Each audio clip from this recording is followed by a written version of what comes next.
I started Genshin in 2024 and back then I had no idea of what I was doing. Hi and welcome back to my channel. My name is Artemis and in this video I will be sharing with you my Genshin journey as a relatively new player because I started playing in 2024. In the background I will be farming for Klee's local specialty, and later in the video I will tell you why among all the characters I own I choose to farm exactly for her. So, as I've already said multiple times, I started playing Genshin in 2024. To be more precise, I started playing in September, which means that I started playing during the 4th anniversary of Genshin. Why did I start? Well, a friend of mine asked me multiple times to try it out, and since I saw her posting photos of the game of her account, and I thought that the graphics were really cool, I decided to try out the game myself. At first, I was really amazed by the characters' designs, by the storyline, and well, I found animations very cool. However, I basically quit the game after 2 weeks. So yeah, quite an intense time, right? I took a 5 months break. Then for some unknown reason, I decided to try out the game again because I started seeing more pictures and the game started appearing more often in my Pinterest feed, so I was like, why not giving it a shot again? The main reason why I left for those 5 months was because I could not understand how the game worked. I didn't know that I was supposed to build characters, weapons. I didn't know that it was a gacha game, so that I was supposed to farm primogems to pull. So yeah, I was quite dumb, but I hope I wasn't the only one, at least in the beginning. So I basically was just questing during my first period of playing because I thought it was just about that.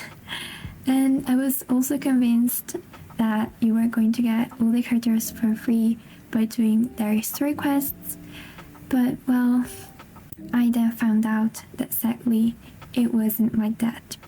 Right after I came back, I had my first co-op experience because a player named Cinderella asked to join my world. It was my first time, so of course I decided to accept the request.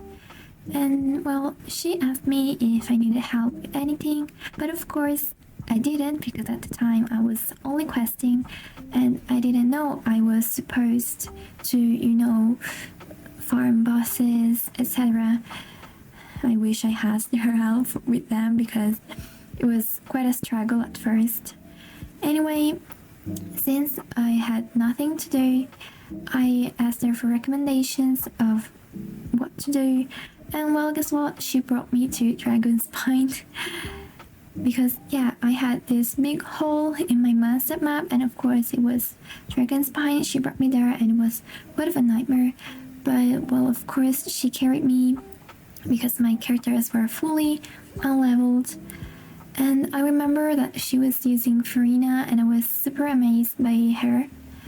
Right at the time on the banner we had Risley and Farina, but of course I still didn't know how Genshin worked because I didn't know it was a gacha game. Yeah, it took me quite a while to realize that.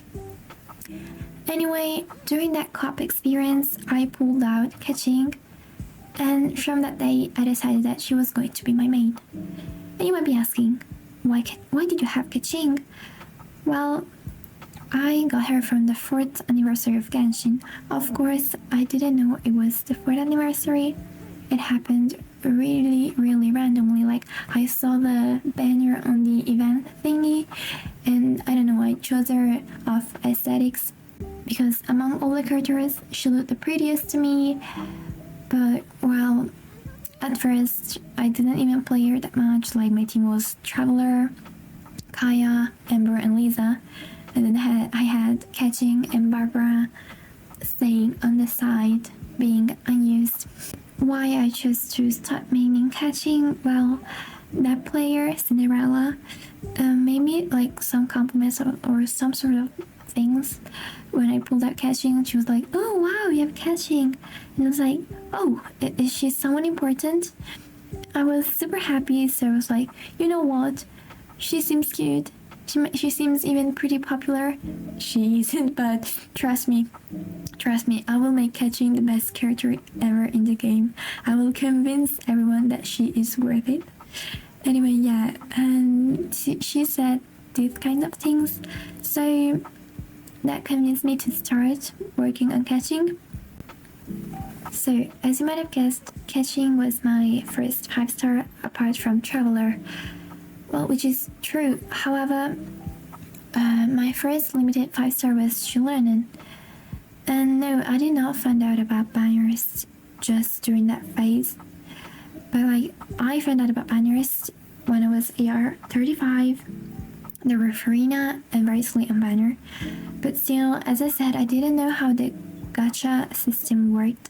So I didn't really pull for them.